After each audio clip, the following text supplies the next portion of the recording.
Hey everyone, welcome back to the YouTube channel for OCD Recovery. Today I want to talk about a very important topic about the realness of OCD and why you need to be careful of going down the rabbit hole with well-intentioned medical providers, usually medical doctors, functional medicine doctors, people that spend their whole lives working with adrenal fatigue, complex regional pain syndrome, chronic fatigue syndrome, autoimmune disorders.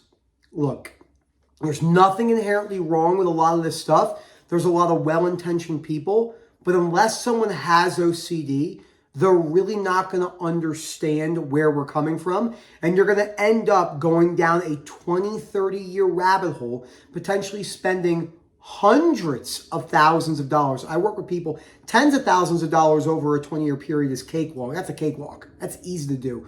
With all the supplements that are recommended, the majority of people do not need any of that.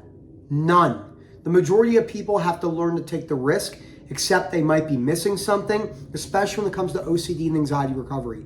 I want to talk about just some recent cases, things I see all the time. And before I go any further, there is never going to be a line in the sand. Well, how do I know if something is real? How do I know if something is false? How do I know if I should go to the doctors or not? How do I know if I should Google or research something? And we'll talk about that a little bit in this video, but I primarily want to highlight how real these symptoms can feel when you're going through OCD and anxiety recovery. Before I go any further, please subscribe, hit that like button down below. Please reach out to Phil at OCDrecovery.com. Phil is doing so much amazing work behind the scenes that no one ever sees. Actually, I was just making a joke with someone literally 3 minutes before I started this YouTube video saying he's similar to Harry Potter when he puts a cloak on. He's the invisible person that no one knows who he is. But he puts in so much hard work behind the scenes. You know, he's basically the person that fixes everything, all the details together, puts everything together with Rob. And it's amazing what he's done and what they've done. And we have these amazing things going on right now, these subscriptions where it's like weekly or bi-weekly. You can come in, be consistent. I'm telling you right now, if you're just coming in when you're in crisis, that's not going to work. You're going to more than likely remain stuck for the rest of your life doing that because you're not taking it seriously when you're feeling good. When people feel good, they disappear, etc., etc. And that's not for this video, but it's something to really think about. Again, that's Phil at OCDrecovery.com. Okay. I just got off the phone with someone who has a lot of numbness and tingling in their hands and feet. How common is that of an OCD and anxiety symptom? Extremely. What are other common symptoms of OCD and anxiety? IBS, diarrhea and constipation, vertigo, dizziness, fatigue, exhaustion, extreme pain symptoms.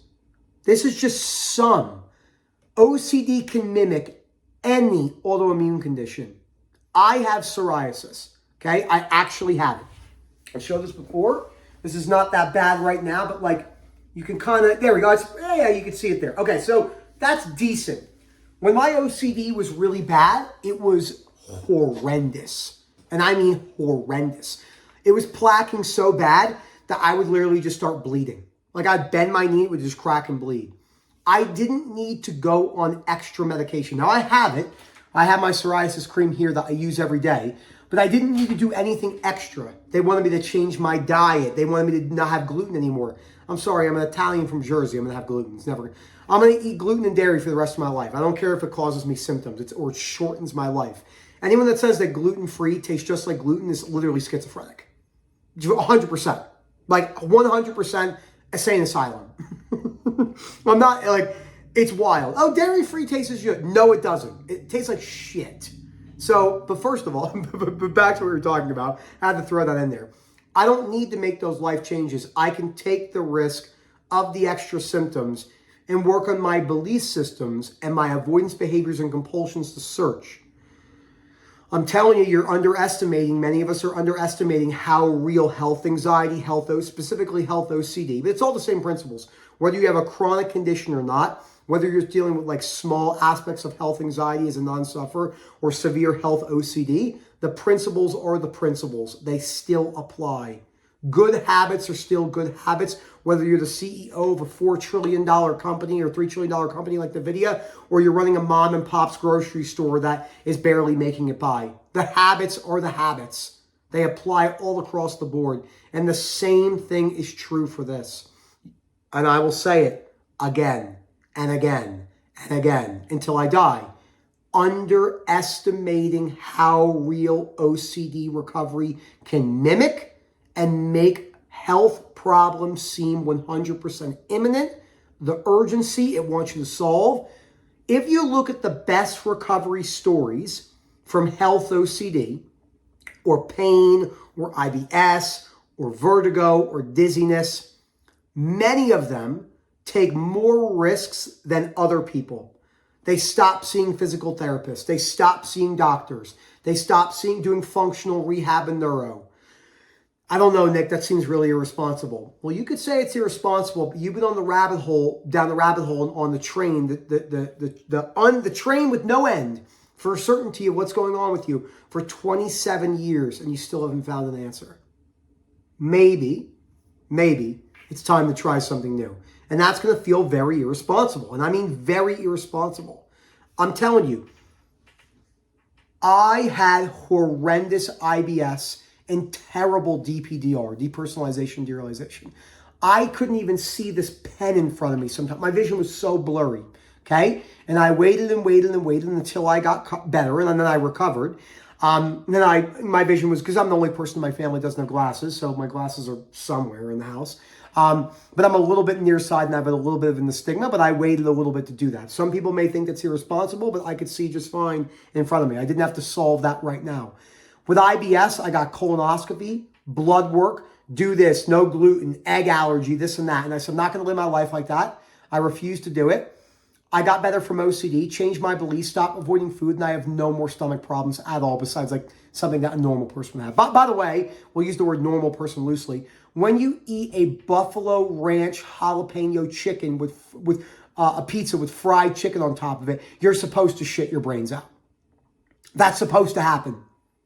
If you eat that and have diarrhea, you don't need to go to a functional medicine doctor and then go down the rabbit hole. This is insanity. Like it's total insanity. And it's all over podcasts. It's all over. And the correct thing to do is this. Unless you more than likely have proven Crohn's disease, cobblestone appearance in your actual intestines, and like extreme celiac disease, most people never have to cut gluten or dairy at all, or GMOs, or food dye, or seed oils, or processed food, or any of this. Balance is key. Sometimes you'll go out, sometimes you go on vacation, and you're eating a little bit more out, and you have a little bit more stomach problems, discomfort. It's not the end of the world when you change your beliefs.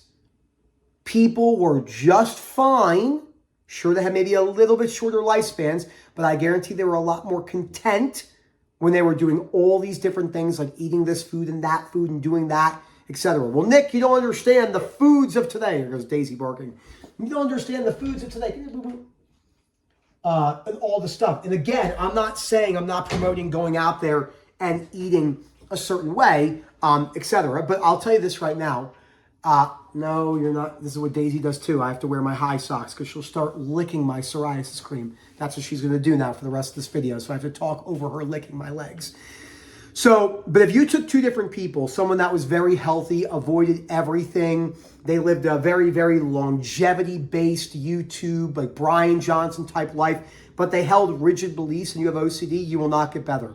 Now, if you ate McDonald's every day, smoked 10 cigars a day, and drank whiskey, but you had very good perspectives on your belief and you took a lot more risk, that person might die young from cancer or heart disease, but the chance of that person recovering from OCD is so much higher. Those are just black and white examples. It just goes to show you that health is important, but it's certainly not everything. Because your beliefs and how you view things and taking risk is more important for recovery from this than anything else by far. And that's a really, really, really important thing to remember when you're going through OCD and anxiety recovery, because your brain is going to make it feel that you have to take immediate action now. It wants you to solve now. It wants you to have an answer now, etc., etc., etc. This is something that we have to really, really, really think about when we're going through OCD and anxiety recovery. Because I'm telling you right now, the amount of people that I work with that are going down the rabbit hole with these well-intentioned, like take adrenal fatigue, right? Almost 100% of the time, if you have OCD, your adrenal fatigue is a secondary symptom to your core fears and your other compulsive and avoidance behaviors that could be based around needing to know if you have adrenal fatigue. That's actually causing more than likely the symptoms and the blood work abnormalities. You're telling me OCD can mimic your blood work? You're telling me OCD, oh, hey, boo-boo, OCD can do this symptom and that symptom? Okay. I know that we really have a hard time understanding this as a community because it's part of unconditional life acceptance. You have one of the worst disorders known to humankind. To humankind. The World Health Organization, like I always say, they rated OCD right next to Parkinson's, ALS, Lou Gehrig's disease, different spinocerebellar ataxias, and then they put OCD in there. They didn't do that for no reason. It's one of the most serious mental health disorders on earth. This is not like a flu. This is like the bubonic plague. I mean, that's how real it will feel. And only you can decide if it's worth taking the risk or not. Only you can decide if it's worth freedom or not. Okay? And I see it all the time. You know? And there's nothing wrong inherently with going to a chiro, because I'm a chiro by trade, or, you know, a physical therapist, or your medical doctor checkups. But if there's no balance, and as soon as you're feeling some discomfort, you're solving and going to Google and ChatGPT, you have no idea how real and how much it will make. But Nick, you're telling me OCD can cause me to have rashes? Yes. You're telling me there could be extreme physical pain? Yes. Yes, yes, yes, yes, yes, yes, yes. The answer is yes, yes, yes, yes, yes, yes, yes, yes, yes. It's so hard to see that, but you have to really think about that. Phil@OCDrecovery.com. If you're struggling with this, please reach out. I can help you. We can help you. Hope to hear from you soon. And as always, enjoy the rest of your day.